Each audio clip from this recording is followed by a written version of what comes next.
वैवाहिक जीवन में किसी तरीके की कोई बाधाएं आ रही है या कुछ प्रॉब्लम्स आ रही है, ठीक है, तो वो गौरी शंकर रुद्राक्ष धारण कर सकता है। ज्ञान के लिए आप 5 मुखी रुद्राक्ष धारण कर सकते हैं। किसी बच्चे का पढ़ाई में मन नहीं लग रहा, आप उसे। और मैंने काफी लोगों से ये भी सुना है कि अगर आप काशी विश्वनाथ जाते हो तो पहले आपको बाबा काल भैरव के दर्शन करने होते हैं, तभी वो चीज कंप्लीट मानी जाती है। देखिए, विश्वनाथ जी वहाँ के स्वामी है, काल भैरव जी हैं वहाँ के कोतवाल। कि यमराज भी किसी के प्राण वहाँ से, किसी शख्स के प्राण वहाँ से नहीं लेके जा सकता अगर काल भैरव अनुमति ना दे तो। अगर हम अपनी बुराइयों को त्यागना चाहते हैं, अगर हम अपनी नेगेटिव एनर्जी को त्यागना चाहते हैं, तो हम शिव जी को महाकाल के रूप में पूजेंगे। मैम, अगर हम काल भैरव की बात करें तो उनकी इम्पोर्टेंस क्या है? ज्योतिर्लिंग की क्या इम्पोर्टेंस है? तो जिस जगह पर भी शिव जी स्वयं प्रकाश के रूप में प्रकट हुए, वहाँ पर ज्योतिर्लिंग बन करके आए। तो इसका कोई प्रॉपर सीक्वेंस है जाने का? मैम, शिव जी को लेके बहुत बड़ा कनेक्शन रुद्राक्ष से होता है।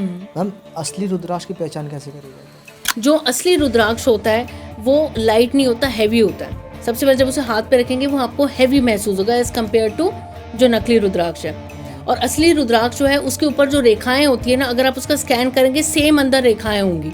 क्योंकि नकली रुद्राक्ष में क्या कर रहे हैं, असली रुद्राक्ष के जो पीसेस कहीं से मिल जाते हैं उन्हें जोड़ के या रंग चढ़ा करके बनाया जाता है। तो एक तो आप उसे वेट करके अपने हाथ पे, दूसरा उसकी रेखाएं कैसी है, यूनिफॉर्म नहीं होगा, ऊपर नीचे होगा, धाराएं है ना उसके ऊपर। अब देखिए, आप किसी पार्टी में गए, वहाँ पे आपके फ्रेंड्स आपको फोर्सफुली कह रहे हैं ड्रिंक करने के लिए और आपने रुद्राक्ष धारण कर रखा है, तो इतना तो अपने ऊपर काबू रखिए कि उस समय आप श्रद्धा पूर्वक रुद्राक्ष को उतार करके कहीं साइड में अपने बैग में या कहीं ऐसे, या तो वो कोई आपको इफेक्ट देगा ही नहीं पॉजिटिव, या फिर वो नेगेटिव चलने लगेगा।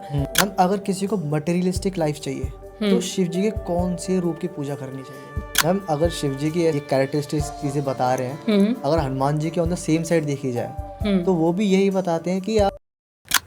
So hi Shefali, how are you? I am good. How are you? I am good. So Shefali, first of all, thank you so much for giving us so much of time, so much of insightful, so much of knowledge to yesterday's conversation especially, and I'm damn sure people are loving it so much, so they want you in every other podcast. So आज का topic है, personally मैं वैसे magic में believe नहीं करता था, लेकिन जब से थोड़ा स्पिरिचुअली मैं इवॉल्व होना शुरू हुआ हूँ, जैसे महादेव की एंट्री ऐसे मेरी लाइफ में हुई है, I feel something is there, something is guiding me, something is within me. So I am very grateful for that. And on that note, I want कि proper podcast महादेव को dedicate करें हम। बहुत सारे doubts हैं महादेव को लेके, शिव जी को लेके, बहुत सारे मिस भी बने हुए जो आज हम ब्रेक करेंगे आपके गाइडेंस से, आपके नॉलेज से। So Shefali, start with the podcast. Shefali, Mahadev की जब बात होती है तो महादेव के बहुत रूप हैं और हर रूप की एक सिग्निफिकेंस है और हर रूप को एक डेडिकेटेड ज्योतिर्लिंग दिया गया है, लेकिन हम सिर्फ कुछ ही रूप्स को जानते हैं और हर एक रूप की आप पूजा करोगे तो आपको वैसे कैरेक्टरिस्टिक्स अपने अंदर देखने को मिलते हैं। सो आप बताइए महादेव के कितने रूप हैं, उनकी क्या क्या इंपॉर्टेंस है? देखिए, शिव जी की बात अगर हम करते हैं, उनके कई सारे रूप हैं। हाँ जी। ठीक है, कुछ जो प्रचलित है जिन्हें हम जानते भी हैं वो है जैसे पशुपतिनाथ, कैलाशनाथ, भोलेनाथ, काल भैरव, महाकाल, रुद्र, नटराज। बहुत सारे रूप हैं। अब हम अपनी ज़िंदगी से क्या चाह रहे हैं, हम अपने आप से क्या चाह रहे हैं? अगर हम अपनी बुराइयों को त्यागना चाहते हैं, अगर हम अपनी नेगेटिव एनर्जी को त्यागना चाहते हैं, तो हम शिव जी को महाकाल के रूप में पूजेंगे। ठीक है, इनको अर्धनारीश्वर के रूप में भी पूजा जाता है। तो अगर हम अपने दाम्पत्य जीवन में सुख शांति लेकर के आना चाहते हैं तो हम शिव जी को अर्धनारीश्वर रूप में पूजेंगे। तो ये डिपेंड करता है कि हम क्या चाह रहे हैं, तो उसी रूप में शिव जी हमारे लिए हैं। मैम, अगर हम काल भैरव की बात करें तो उनकी इम्पोर्टेंस क्या है? देखिए, काल भैरव की जब हम बात करते हैं तो इसके साथ एक स्टोरी अटैच्ड है। स्टोरी इसके साथ ये अटैच्ड है कि जब शिव जी जो है उन्होंने भैरव का रूप जो है धारण किया था, वो इसलिए किया था कि ब्रह्मा जी को बहुत ज़्यादा अहंकार हो गया था। तो उनका 5वां। मैम, काल भैरव का जो रूप है उसकी इम्पोर्टेंस क्या है, उसकी सिग्निफिकेंस क्या है? देखिए, पहले तो ये जानना ज़रूरी है कि शिव जी ने ये रूप लिया क्यों था। शिव जी ने हर रूप किसी ना किसी चीज़ के लिए लिया है। ठीक है, तो काल भैरव का रूप उन्होंने तब लिया था जब ब्रह्मा जी का जो ज्ञान था, ज्ञान इतना बढ़ चुका था कि ज्ञान का हो गया था उनको घमंड। तो जो उनका 5वां सिर था, शिव जी ने उसको अलग करने के लिए काल भैरव का रूप धारण किया था। और ये कहा जाता है कि जब वो शरीर से उनका सिर अलग हो गया, तब भैरव रूपी जो शिव थे वो उसे ले करके अपने हाथ में घूमते रहे कि उनको कोई जगह मिल जाए जहाँ से उनको इस पाप से मुक्ति मिल जाए, क्योंकि कर तो वो चुके थे, अब उन्हें पाप से मुक्ति चाहिए थी। तो गंगा किनारे जब वो पहुँचे वहाँ जा करके वो सिर उनके हाथ से हथेली से निकल करके गिर गया। तब से जो है वहाँ पे वो स्थापित हो गए और वो वहाँ कोतवाल के रूप में भी जाने जाते हैं। Ma'am beautifully explain. और मैंने काफ़ी लोगों से ये भी सुना है कि अगर आप काशी विश्वनाथ जाते हो तो पहले आपको बाबा काल भैरव के दर्शन करने होते बिल्कुल। हैं, तभी वो चीज़ कंप्लीट मानी जाती है। देखिए, विश्वनाथ जी वहाँ के स्वामी हैं, काल भैरव जी हैं वहाँ के कोतवाल। अब कोतवाल के नाते उनको पूरा ये मिला हुआ है, वहाँ का जो एक है रिस्पॉन्सिबिलिटी, जिम्मेदारी, कि वहाँ पे कोई पाप अधर्म नहीं होने देना।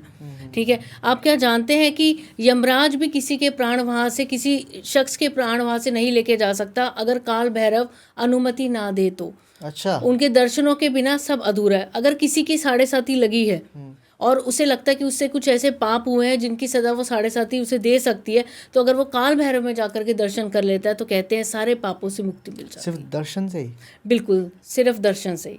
मैम, महादेव के बहुत सारे टेम्पल्स हैं, लेकिन चुनिंदा ही ज्योतिर्लिंग है। ज्योतिर्लिंग की क्या इम्पोर्टेंस है? देखिए, ज्योतिर्लिंग को, इस शब्द को अगर हम देखते हैं तो ज्योतिर्लिंग का मतलब होता है प्रकाश का चिन्ह। तो जिस जगह पर भी शिव जी स्वयं प्रकाश के रूप में प्रकट हुए, वहाँ पर ज्योतिर्लिंग बन करके आया। अब ज्योतिर्लिंग और शिवलिंग में क्या फ़र्क है कि शिवलिंग जो है वो खुद भी उत्पन्न हो सकता है और मनुष्य द्वारा भी बनाया जाता है, लेकिन ज्योतिर्लिंग जो है वो स्वयं शिव हैं, उनका प्रकाश है। ज्योतिर्लिंग को हम खुद नहीं बना सकते, ये शिव जी खुद प्रकट हुए और वहाँ जहाँ वो प्रकट हुए वहाँ वह ज्योतिर्लिंग स्थापित होते गए। यूँ तो 64 हैं, 64 हैं ज्योतिर्लिंग, जिसमें से 12 जो है वो माने जाते हैं। मैम, ज्योतिर्लिंग की बात करें तो इसका कोई प्रॉपर सीक्वेंस है जाने का? देखिए, वैसे तो इसका ऐसा कोई सीक्वेंस नहीं है। अपनी सहूलियत के हिसाब से मुझे लगता है ज्योतिर्लिंग में जाना ज़रूर चाहिए। आप अगर महाराष्ट्र गए हैं किसी काम से, पास में आपको वहाँ पे त्र्यंबकेश्वर नज़र आता है या कोई भी ऐसा ज्योतिर्लिंग है, तो आपको वो विजिट कर लेना चाहिए, आपको वो मौका नहीं खोना चाहिए। ठीक है, वैसे देखा जाए तो सोमनाथ से हम शुरू करते हैं जनरली, बट अगेन ये आपकी खुद की सहूलियत के ऊपर है या आप क्या चाह रहे हैं। अगर आप अपनी कुंडली में चंद्र के दुष्प्रभावों को दूर करना चाहते हैं, पैसे की तंगी को दूर करना चाहते हैं, तो आप सोमनाथ ज्योतिर्लिंग जाइए। अगर आपका विवाह नहीं हो रहा, जब विवाह के पश्चात शादी में मुश्किलें चल रही हैं, तो आप मल्लिकार्जुन ज्योतिर्लिंग जाइए। ठीक है, तो ये हर ज्योतिर्लिंग का अपना सिग्निफिकेंस है, आपको खुद ढूंढना कि आप जीवन में चाह क्या रहे हैं। मैम, शिव जी के आपने रूपों की बात करी, तो उन पर्टिकुलर रूपों के कोई मंदिर हैं, फेमस मंदिर? बिल्कुल मंदिर हैं। जैसे रुद्र रूप की अगर हम बात करते हैं तो उसका मंदिर जो है वो केदारनाथ में है। पशुपतिनाथ टेम्पल में पशुपति रूप को पूजा जाता है। ठीक है, कि अर्धनारीश्वर रूप है, उसके लिए अर्धनारीश्वर मंदिर है। ठीक है, तो ऐसे हर रूप के लिए एक अलग अलग मंदिर हैं उनके। मैम, हर एक रूप की अलग अलग इंपॉर्टेंस होती है और मैं ये समझता हूँ कि आप जिस रूप की पूजा करोगे आपको वैसी कैरेक्टरिस्टिक्स, वैसी चेंजेस अपने जीवन में देखने को मिलते हैं। मैम, शिव जी को लेके बहुत बड़ा कनेक्शन रुद्राक्ष से होता है, तो ये रुद्राक्ष की इम्पोर्टेंस क्या है शिव जी को लेकर? देखिए, शिव जी ने खुद रुद्राक्ष के बारे में पार्वती माता को शिव पुराण में बताया है। ठीक है, उन्होंने बोला है कि जब वो समाधि में लीन थे, ठीक है, तो समाधि में लीन थे, वो मृत्यु लोक में जो प्राणी हैं उनके बारे में सोचे थे, और उनकी आंखें जब एकदम खुलती हैं तो उनकी आंखों से आंसू गिरे, और वो आंसू धरती पे जहाँ जहाँ गिरे वहाँ पे रुद्राक्ष के पेड़ लगे, और उन पेड़ों से रुद्राक्ष के फल जो रुद्राक्ष के रूप में हमें प्राप्त होते हैं वो होते हैं। तो आप कह सकते हैं कि ये इतने पवित्र हैं कि ये शिव जी का ही अंश है, उनसे भिन्न बिल्कुल भी नहीं है। Ma'am, I completely agree with this, but rudraksha के भी काफ़ी टाइप्स आते हैं, 2 मुखी रुद्राक्ष, 3 मुखी, 4 मुखी, तो इनकी क्या इंपॉर्टेंस होती है? हर रुद्राक्ष की अपनी एक इम्पोर्टेंस है। अब फिर वो आपके ऑब्जेक्टिविटी डिपेंड करता है कि आप क्या चाह रहे हैं। ठीक है, रुद्राक्ष 21 प्रकार के आते हैं, उसमें से 14 प्रकार के जो हैं वो प्रमुख हैं।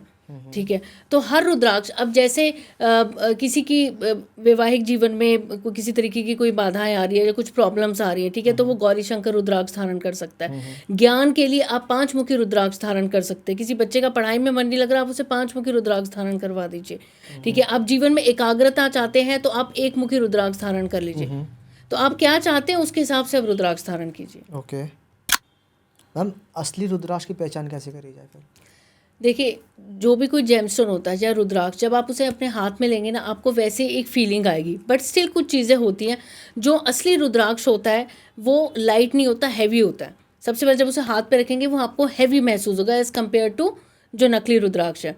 और असली रुद्राक्ष जो है उसके ऊपर जो रेखाएं होती है ना, अगर आप उसका स्कैन करेंगे सेम अंदर रेखाएं होंगी। क्योंकि नकली रुद्राक्ष में क्या कर रहे हैं, असली रुद्राक्षों के जो पीसीस कहीं से मिल जाते हैं उन्हें जोड़ के या रंग चढ़ा करके बनाया जाता है। तो एक तो आप उसे वेट करके अपने हाथ पे, दूसरा उसकी रेखाएं कैसी है, यूनिफॉर्म नहीं होगा, ऊपर नीचे होगा, धाराएं है ना उसके ऊपर। उसके अलावा आप क्या कर सकते हैं कि आप उसे अगर तेल में डालेंगे तो मतलब सॉरी फॉर इंटरप्शन, या कौन से तेल में? सरसों के तेल में, सरसों के तेल में अगर आप उसको डालेंगे तो अगर नकली रुद्राक्ष होगा वो अपना रंग छोड़ देगा, असली कभी भी नहीं छोड़ेगा। रुद्राक्ष को आप पानी में डालेंगे तो नकली रुद्राक्ष जो होगा वो तैरने लगेगा, असली जो है वो बैठ जाएगा, बिकॉज वो थोड़ा हैवी होता है। उसके अलावा एक बहुत अच्छी चीज़, रुद्राक्ष जो होता है वो नेगेटिव एनर्जी से अपने आप को एडजस्ट करके उसे खींचने की कोशिश करता है। तो एक गिलास में आप पानी लीजिए, उसके अंदर आप हल्का सा कोई भी पॉइजन कुछ अगर डाल देते हैं और आप रुद्राक्ष को ऊपर से हैंग करते हैं ना, तो अगर असली रुद्राक्ष होगा तो वो एंटी क्लॉकवाइज घूम जाएगा। तो ये काफ़ी चीज़ें हैं जिससे हम रुद्राक्ष की पहचान कर सकते हैं। मैम स्टार्टिंग के 2-3 पॉइंट्स तो which are very normal, which are very general, but उसके बाद जो आपने बताया एक ग्लास में पानी भर के उस पर पॉइजन के वो एंटी क्लॉकवाइज घूम जाएगा, दिस इज समथिंग एक्सेप्शनल। और मुझे लगता है ये एक डीप रिसर्च, एक डीप स्ट्रैटेजी, डीप स्टडी के बाद ही ये कंक्लूजन पर आ सकती है चीज़ें। बिल्कुल, क्योंकि रुद्राक्ष आपकी नेगेटिव एनर्जी खींचता है, नेगेटिव एनर्जी ही खींचता है ना वो, तो फिर वो ट्रिगर होगा ही होगा। अगर वो असली है तो वो ट्रिगर होगा, अगर वो नकली है तो वो वहीं का वहीं रहेगा। मैम अगर बात रुद्राक्ष की हो रही है तो आपके पास रुद्राक्ष अवेलेबल है? हाँ, रुद्राक्ष अवेलेबल होते हैं, तो सारे तरीके के रुद्राक्ष अवेलेबल? हर तरीके के अवेलेबल होते okay, so for my audience, if someone wants to get a real rudraksha तो उसके लिए क्या डिस्काउंट मिलेगा? हैं। देखिए, डिस्काउंट तो अच्छा मिल जाएगा। पहले ये जानना ज़रूरी है कि रुद्राक्ष जो है वो हम किस पर्पज़ के लिए ले रहे हैं। दूसरा, रुद्राक्ष को लेके एक ये बहुत बड़ी गलतफहमी है कि कई लोग सोचते हैं कि मांस मदिरा का सेवन हम कर सकते हैं रुद्राक्ष धारण करके, तो ऐसा बिल्कुल नहीं है। आपको अपनी इंद्रियों के ऊपर काबू होना चाहिए, तभी आप रुद्राक्ष धारण कीजिए, अदरवाइज आप रुद्राक्ष धारण मत कीजिए। मतलब अगर वो ये सब चीज़ें करोगे तो उसका इफेक्ट कम हो अब जाएगा। देखिए, आप किसी पार्टी में गए, वहाँ पे आपके फ्रेंड्स आपको फोर्सफुली कह रहे हैं ड्रिंक करने के लिए और आपने रुद्राक्ष धारण कर रखा है, तो इतना तो अपने ऊपर काबू रखिए कि उस समय आप श्रद्धापूर्वक रुद्राक्ष को उतार करके कहीं साइड में अपने बैग में या कहीं ऐसे आप रख दीजिए सुरक्षित। अगले दिन उसको दोबारा से स्नान करने के पश्चात एनर्जाइज करके आप उसे दोबारा से आप डाल लीजिए। एनर्जाइज कैसे करा जाए? एनर्जाइज करने के मंत्र भी होते हैं, प्लस आप कच्चे दूध से कर सकते हो, गंगा जल से कर सकते हो। जैसे एक मुखी रुद्राक्ष को अगर आपने करना है एनर्जाइज, ठीक है, तो उसका मंत्र जो है वो अलग होगा। उसका मंत्र होता है ओम ह्रीम नमः। 2 मुखी के लिए ओम नमः, 3 मुखी के लिए ओम क्लीम नमः। Ma'am seriously I didn't know कि रुद्राक्ष के इतने टाइप्स होते हैं और उसको एनर्जाइज करते वक्त भी ये सारे प्रोसीजर्स होते हैं कि किसी के लिए कच्चे दूध में डालना है या गंगा जल से करने गंगा जल से करना है, बहुत ज़रूरी है, और उसकी पवित्रता को बना करके रखना है, वरना रुद्राक्ष नहीं पहनना। अगर आप उसकी पवित्रता मेंटेन नहीं कर सकते तो आप उसको वेयर मत कीजिए। काफ़ी लोग क्या करते हैं, काफ़ी लोग उसको पहन कर ही भूल चूक में ड्रिंक कर लेते हैं, फिर बाद में उसके एडवर्स साइड इफेक्ट्स दिखते हैं। या तो वो कोई आपको इफेक्ट देगा ही नहीं पॉजिटिव, या फिर वो नेगेटिव चलने लगेगा। जब किसी की डेथ हो जाती है, ऐसा कुछ होता है, तो वहाँ पर भी इसको पहन करके नहीं जाते हैं। क्यों? जब नए बच्चे का जन्म होता है तो वहाँ पर भी पहन कर नहीं जाते। सूता काल होता है जब नए बच्चे का जन्म होता है, स्पेशली 1 महीना तक। कहते हैं ना, माँ को भी बाहर नहीं निकलना चाहिए घर से 45 दिन 1 महीना, तो उस वजह से होता है। तो ये जो रुद्राक्ष होता है ये एकदम आपका खंडित हो जाता है, नेगेटिव हो जाता है, तो इसे बचा करके रखना ज़रूरी होता है। Ma'am rudraksha is just a part of Mahadev. उनका एक और बहुत इंपॉर्टेंट पार्ट है विच इज़ डमरू। जी, डमरू की इम्पोर्टेंस क्या है? डमरू हमेशा उनके हाथ में क्यों होता है? ये विष्णु भगवान के हाथ में क्यों नहीं होता? डमरू आदि भी है, डमरू अंत भी है, डमरू कंस्ट्रक्शन भी है, डमरू डिस्ट्रक्शन भी है। कैसे? कैसे कि जब शिव जी खुश होते हैं और वो नृत्य करते हैं, वो डमरू बजाते हैं। जब वो रोष में होते हैं, रुद्र रूप में होते हैं, जब वो तांडव करते हैं, फिर भी वो डमरू बजाते हैं। अब डमरू की उत्पत्ति जब सरस्वती माँ, जब ब्रह्मांड की रचना हुई, सरस्वती माँ की उत्पत्ति हुई, तो केवल ध्वनि की उत्पत्ति हुई, लेकिन सुर, लय, ताल, संगीत सब मिसिंग था। तो तब शिव जी ने 14 बार अपना डमरू बजाया था, ऐसा कहा जाता है, जिससे पूरे ब्रह्मांड में संगीत और सुर का संचार हुआ। 14 तरीके की लय आप डमरू से बजा सकते हैं। इसे अपने घर में रखिए, सुख शांति रहती है। पूजा करते वक्त इसका प्रयोग कीजिए, वास्तु दोष खत्म होते हैं। ओके डमरू को अगर आप देखेंगे भी तो लुक वाइज भी अगर आपको उसको इस तरीके से करके रखते हैं सीधा करके, तो वो इन्फिनिटी का साइन रिप्रेजेंट करता है। तो डमरू एक है लेकिन उसकी रिप्रेजेंटेशन बहुत सारी है। Exactly thank you so much ma'am for your beautiful answer, beautiful insights. Ma'am अगर किसी को मटेरियलिस्टिक लाइफ चाहिए तो शिव जी के कौन से रूप की पूजा करनी चाहिए? देखिए मटेरियलिस्टिक लाइफ तो आजकल सबको चाहिए, और मटेरियलिस्टिक में आपका पैसा, धन, शौहरत, नाम सब कुछ आ जाता है, गाड़ी, बंगला। तो क्यों ना भोलेनाथ को मनाया जाए। भोलेनाथ का जो रूप है, शिव जी का जो भोलेनाथ का रूप है, उसकी अगर आप पूजा करते हैं ना तो आपकी ये सब मनोकामनाएं पूर्ण होती हैं। उसका ध्यान कीजिए, ओम नमः शिवाय का जाप कीजिए, ऐसा ही करने से आपकी मनोकामना पूर्ण होती है। शिव जी को खुश करने के लिए क्या कर सकता है इंसान कि हाँ बस खुश हो जाए महादेव? देखिए शिव जी को खुश करना कोई इतना मुश्किल काम नहीं होता है, ठीक है, लेकिन ये होता है कि अगर वो रुष्ट हो जाए तो फिर उस चीज़ को भी हैंडल करना थोड़ा मुश्किल हो जाता है। शिव जी को क्या पसंद है, कौन सा रंग पसंद है? शिव जी को सफ़ेद रंग पसंद है। सफ़ेद रंग प्रतीक है प्योरिटी का, पवित्रता का, सहजता का, धैर्य का, शांति का। तो ये जो सारी चीज़ें हैं ना, जब भक्त में मिसिंग होती है तब शिव जी नाखुश हो जाते हैं। ओके दूसरी चीज़, सबसे बड़ी चीज़, ईगो, घमंड। अगर आप में घमंड है तो आप शिव के भक्त हो ही नहीं सकते, क्योंकि घमंड तो उन्होंने ब्रह्मा जी का भी बर्दाश्त नहीं किया था। उनके जो सिर को भी उन्होंने उनके शरीर से अलग कर दिया था। तो शिव जी के भक्त बनना है तो घमंड को त्याग दीजिए। मैम अगर शिव जी की ये कैरेक्टरिस्टिक चीज़ें बता रहे हैं, अगर हनुमान जी की ऑन द सेम साइड देखी जाए तो वो भी यही बताते हैं कि आप कि बेसिकली आप उसमें अपना ईगो नहीं रख सकते, बिल्कुल, क्योंकि उनमें बिल्कुल ईगो है नहीं। हनुमान जी बिल्कुल ईगो है नहीं, वो छोटे बन के रहते हैं लेकिन सबसे बड़ा काम करते हैं। बिल्कुल। देखिए हनुमान जी भी शिव जी के ही रूप माने जाते हैं, उनके 11वें अवतार हैं हनुमान जी। जो भी भगवान के रूप है, सबने इस धरती पे जन्म लिया, पता है क्यों? ईगो का अंत करने के लिए। रावण जो है महाज्ञानी था, शिव का परम भक्त था, उसका अंत हुआ ईगो की वजह से। कंस का अंत हुआ ईगो की वजह से। तो भगवान यही कहना चाहते हैं कि मनुष्य का अंत वो खुद ही करता है, स्वयं अभिमानी होकर।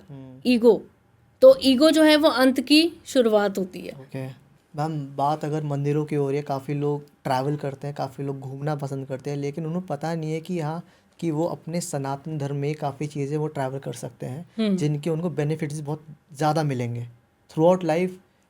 कौन से 5 ऐसे मंदिर है जो हर एक इंडिविजुअल को करने चाहिए ट्रैवल? देखिए मैं तो 5 मंदिर नहीं कहूँगी, मैं तो कहूँगी कि जिस मनुष्य ने इस दुनिया में जन्म लिया है, मृत्यु काल से पहले कुछ करे ना करे, 12 ज्योतिर्लिंगों के दर्शन अवश्य करे। अदरवाइज उसका जो अध्यात्म का सफ़र है ना वो पूरा नहीं होता। तो आप उन ज्योतिर्लिंगों के दर्शन, जब आप ये आपका ईयरली जो ट्रैवल पैकेज और टूर बनाते हैं ना, तो अगर हर साल या 1 साल छोड़ के उसमें एक ज्योतिर्लिंग अगर आप ऐड कर लें तो आपका ये सफ़र जो है ये शुरू भी होगा और ख़त्म भी हो जाएगा। Hi guys, if you like the content, please follow so I can drop the part 2.